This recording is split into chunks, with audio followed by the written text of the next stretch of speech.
네, 업종 분석 이어가겠습니다. 양승윤 유진투자증권연구원 나와 계십니다. 어서 오십시오. 안녕하십니까. 반갑습니다.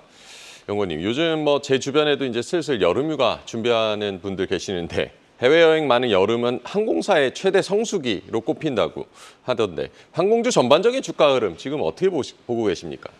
일단은 저희가 흔히 항공의 계절적 성수기라고 하는 거는 이제 1분기와 3분기를 성수기라고 하고, 그리고 이제 2분기, 4분기를 저희가 흔히 비수기다 이렇게 말씀을 드리는데, 지금 이제 5월 달이니까 아무래도 좀 비수기에 들어와 있는 상황이어서 조금 이런 비수기의 계절성 영향도 있고 해서 조금 이제 항공주들의 주가 흐름 자체는 약세를 기록을 하고 있다라고 저희는 판단을 하고 있습니다. 다만 이제 7월 이후 또 성수기로 들어가고 1분기 최근 이제 항공사들 실적들 굉장히 좋았었는데 3분기에 대한 이제 그런 실적 기대감들도 좀 이제 올라올 수가 있다고 생각을 해서 조금씩 이제 반등 추세가 나오지 않을까 이렇게 기대를 하고 있습니다. 1분기와 3분기 항공주의 계절적 성수기고 지금 부진하지만 반등이 나올 것이다라고 전망을 해주셨습니다.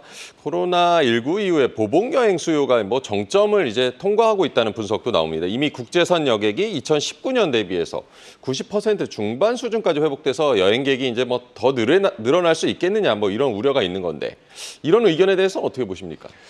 일단은 이제 여객의 증감률이라고 하는 것들이 이제 최근 점점 이제 코로나 끝나고 나서 시간이 흐르다 보니까 그 증가세 자체는 조금씩 완만해지고 있고 이제 둔화되는 추세로 이제 보여지고 있기는 한데 저희는 이게 여객 수요의 정점이다라고 보지는 않습니다. 앞으로도 더 늘어날 여지들은 있고 잠재 수요들은 이제 많이 남아 있다라고 생각을 하고 있고요. 저희가 이제 성장률이 조금 이제 둔화되고 있다라고 보는 이유는 지금 아직 노선이 회복 안 된 지역들이 있기 때문입니다. 예를 들어서 중국이라든지 아니면은 러시아 노선이라든지 과거에는 저희가 또 많이 갔었었고 수요가 좋았었던 노선들이 지금 또 닫혀 있거나 많이 안 열린 그런 상황들이어서 지금 오히려 이제 이런 노선 공급이 원활하게 이루어지지 않으면서 이 증가세가 조금 둔화되고 있는 게 맞지 않나라고 생각을 하고 있고요. 지금 여객 수요가 좋다라고 할 수 있는 것들은 이제 탑승률 자체가 일본이든 동남아든 이제 과거 대비해서 여전히 높은 수준을 훨씬 더 높은 수준을 기록을 하고 있기 때문에 수요는 여전히 이제 좋은 상황이다 이렇게 저희는 생각을 하고 있습니다.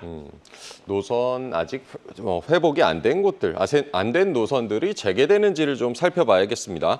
네, 요즘 해외 직구도 일상화되고 있고 항공 화물 쪽으로도 좀 기대가 높아지는 것 같은데 이 항공 화물 쪽은 좀 어떤가요? 항공 화물 같은 경우는 좀 이제 작년에 기저 효과도 있고 해서 계속해서 이제 반등 추세를 보여주고 있고 앞으로도 이제 반등이 나올 거다라고 저희는 기대를 하고 있습니다. 최근 이제 저희가 BAI라고 하는 화물 운임 지수를 좀 체크를 해보게 되면은 지난달에 이제 전월 대비해서 크게 좀 반등하는 이제 모습들이 나왔었고 물론 이제 점점 가면서 화물 성수기가 다가오기 때문에 운임 자체가 올라갈 거로 예상은 하지만 생각보다 좀 강하게 과거 계절성을 이탈해서 올라가는 모습 들이 이제 관측이 되고 있는 상황입니다.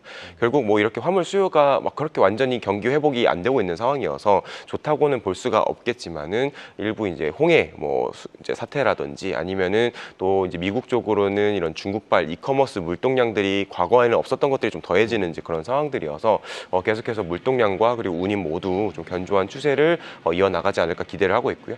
그리고 이제 하반기에는 또 반도체 수출이라든지 이런 글로벌 경기 회복에 따른 구조적인 물동량 회복도 좀 충분히 기대해 볼 수 있지 않을까 생각을 해서 연중 이 화물 수요 자체는 좀 견조할 것 같다 생각을 하고 있습니다.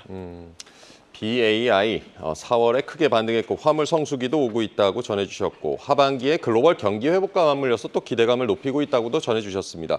연구원님께서는 그 대한항공의 2분기 전망을 좀 긍정적으로 보셨었는데 네. 변수는 아시아나항공 합병입니다. 미국 법무부 지금 승인 남겨두고 있는데 올해 안에 해결이 될까요? 어떻게 보십니까? 일단은 회사 측에서는 계속해서 강력하게 이 합병에 대한 부분들을 이제 추진하고자 하는 의지를 보여주고 계시고 그리고 최근 여러 언론 보도들을 통해서도 이제 공개가 되었지만은 미국 승인에 대해서는 조금 이제 긍정적인 분위기로 바뀌고 있는 게 아닌가 이렇게 조심스럽게 저희는 생각을 하고 있습니다. 그동안 굉장히 이제 수년 동안 좀 끌어왔던 합병이다 보니까 올해는 조금 이제 끝났으면 잘 마무리가 되었으면 하는 이제 바람들은 있고요. 저희는 아직까지는 이제 긍정적으로 좀 생각을 하고 있다라고 말씀을 말씀을 드리고 있고, 그리고 합병 제외하고 이제 2분기에 대한 이제 실적 또한 저희는 이제 견조할 거다 생각을 하고 있고요. 왜냐면은 이 대한항공과 같은 흔히 이제 풀서비스 캐리어 FSC들은 2분기부터가 이제 성수기에 들어가게 됩니다. 그 이유가 유럽이나 그리고 미주 노선과 같은 이제 장거리 수요가 조금씩 올라오는 부분들이어서 2분기부터는 조금 이제 FSC 이런 풀서비스 캐리어들의 성수기 진입에 따른 이제 실적 개선 기대감들도 여전히 유효하다 이렇게 생각을 하고 있습니다. 아시아나항공 합병 긍정적으로 미국의 승인 여부를 긍정적으로 기대하고 있고 합병 이슈가 아니어도 실적은 개선되고 있다라는 점을 주목을 해주셨습니다. 아시아나 그 화물사업부 매각 본입찰도 좀 지금 시장에서는 좀 뜨거운 이슈인데 에어인천, 뭐 에어프레미아, 이스타항공 이 3파전 양상인데 이건 어떻게 보십니까?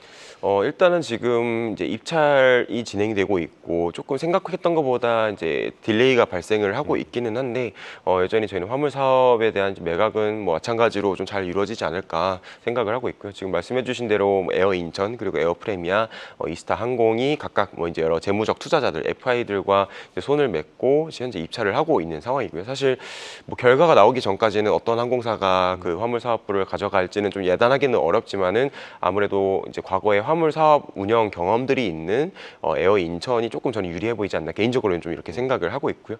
근데 이제 원래는 요 화물 사업 매각에 뭐 이제 흔히 이제 상장사들 뭐 제주항공이나 뭐 TA항공과 같은 이제 국내 LCC들도 같이 이제 동참하는 걸로 좀 이야기가 되었었어 가지고 조금 이제 주가에 어떤 영향을 미칠지 관심들도 커졌었는데 지금 이제 제주항공 그리고 이제 TA항공 모두 다 불참을 하게 되면서 지금 이제 크게 이제 상장사들의 주가 영향 자체에는 조금 이제 큰 영향을 미치지는 못하는 이벤트다 이렇게 저희는 생각을 하고 있습니다. 본입찰에 뭐 참여한 곳이 뭐 상장사가 없어서 주가 영향은 뭐 크지 않을 것이다라고도 전해주셨습니다. 네.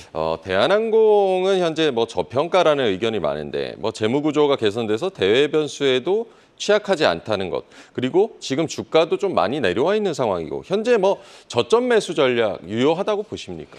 저희는 유효하다라고 생각을 하고 있고요. 그럼 결국 이 지금 대한항공이 구조적으로 이제 디레이팅, 좀 저평가를 받고 있는 배경에는 아직까지 이 합병에 대한 이슈가 해소가 되지 않았고 이런 이제 불확실성들이 좀 잔존하면서 이 주가 흐름 자체가 조금 이제 부진한 모습들을 보여주고 있다고 생각을 하고 있고요. 결국 지금 실적이나 그리고 재무 구조 자체는 굉장히 과거 대비해서 안정적이고 좋아진 상황들이어서 지금 이제 시장에서 우려하고 계시는 뭐 합병에 대한 불확실성들이 해소가 된다라고 하면은 충분히 큰 폭의 좀 반등을 기대해 볼 수 있지 않을까 생각을 하고 있습니다. 지금 뭐 다른 뭐 일본이나 뭐 유럽, 미국 항공사들도 이제 실적 잘 나오고 있고 뭐 굉장히 좋은 모습들 보여주고 있는데 그런 항공사들에 비해서 저희가 못하는 것들은 전혀 없는 상황이라고 생각을 해서 과도하게 좀 저평가를 받는 부분들은 충분히 있으니 합병 이슈가 해소가 되면은 조금 이제 반등을 기대해 볼 법하다 이렇게 생각을 하고 있습니다. 대한항공 실적과 재무구조 안정적으로 개선되고 있다라고 분석을 해주셨습니다. LCC 얘기도 좀 해보겠는데 5월부터 이제 티웨이 항공, 뭐 크로아티아 자그레브, 진에어는 뭐 일본의 미야코지마 이런 신규 노선 취항 소식도 들립니다. 이로 인한 그 여행 수요 얼마나 늘어날 거라고 예상하십니까? 일단은 자그레브 같은 경우는 지난주에 취항을 하게 되었고요. 그리고 또 미야코지마 일본 이제 오키나와 근처에 있는 섬으로 이제 취항하는 이제 진에어 같은 경우 또 5월 말부터 운항 예정이어서 지금 당장 뭐 요 노선들이 추가되어 가지고 얼마나 수요가 늘어나는지 확인하기는 조금 어려운 부분들은 있지만은 일단 이제 지난주에 취항했던 자그레브 같은 경우는 이제 회사 측에서 이제 현재 탑승률 자체는 뭐 90% 이상, 뭐 97% 가까이 나오면서 굉장히 좀 호조를 보이고 있다 생각을 좀 말씀을 해주셨고 이런 부분들 고려하면 또 이런 신규 노선 개척이라고 하는 부분들이 여행 수요를 좀 자극할 수 있는 부분들은 이제 기대를 해볼 만하다 생각을 하고 있고 그리고 이제 이번 주 금요일 날은 이제 추가적으로 상반기 이제 국토부에서 상반기 운수권을 또 배분을 할 예정에 있습니다. 시장에서 이제 많이 관심을 가지시는 이제 인도네시아 운수권이라든지 기타 뭐 인도나 뭐 필리핀 마닐라 등등등 이제 새로운 노선들에 대한 운수권 배분들이 또 이루어질 예정이어서 이런 운수권 배분이 이루어지면은 또 이제 항공사들의 이제 신규 취항들이 또 연이어 나오면서 제가 이제 서두에서 말씀드렸던 지금 이제 노선들이 일부 이제 닫혀 있어가지고 여객수가 좀 이제 좀 둔하게 올라가는 모습들이 있다라고 말씀을 드렸는데 이런 부분들이 좀 다소 해소되면서 계속해서 여객 증가세가 이루어지는 또 하나의 또 발판이 되지 않을까 이렇게 기대를 하고 있습니다. 네, 지난주 취항한 자그레브 탑승률이 90% 이상이라고 전해주셨고 앞서서도 뭐 말씀을 해주셨지만 항공주들의 뭐 성장을 위해서는 잘 되는 노선이 이제 많이 생겨나야겠습니다. 네, 연구원님께서는 뭐 단거리 노선의 지속적인 여객 유입에 따라 저비용 항공사 LCC에 대한 관심 뭐 필요하다고 분석을 해주신 걸로 알고 있는데 LCC 중에서는 최선호주 어디 꼽고 계십니까? 현재 LCC 같은 경우는 이제 최선호로는 이제 진에어를 말씀을 드리고 있습니다. 뭐 워낙 이번 1분기 실적에서도 거의 이제 굉장히 좋은 실적들을 이제 보여주었듯이 이렇게 좀 높은 수익성을 좀 기록하고 있는데 얘는 결국은 일본 노선의 비중이 크기 때문이다라고 저희는 판단을 하고 있고요. 이제 현재 일본 노선은 저희가 추정하기로는 뭐 영업이익률로 거의 30%에서 50% 가까이 나오고 있는 노선이라고 저희는 보고 있어서 이 일본 노선 비중이 높은 항공사일수록 이런 견조한 실적들이 기대가 된다. 이렇게 생각을 하고 있고요.